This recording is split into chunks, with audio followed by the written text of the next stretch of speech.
Кандрат Крапіва, дыпламаваны баран. У адным селе, неважна дзе, хадзіў баран у чарадзе. Разумных бараноў наогул жа нямнога, а гэты дык дурней дурнога, не пазнае сваіх варот. Відаць, што галава слабая, а лоб дык вось наадварот. Такога не страчаў ніколі лбая.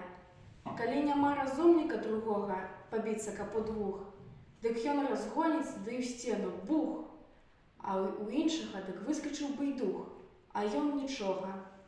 І вось за дурасць гэту яго вучоным распразвалі неяк на смех. А каб у двара не перабег, на шыю прывязалі мету. Вось, кажуць, і дыплом табе. Што гэта за дыплом, баран ні мя, ні бэ.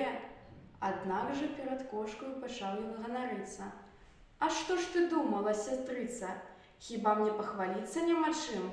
Дыплом я заслужыў, здаецца ж, галавою. І не раўнуйся ты са мною.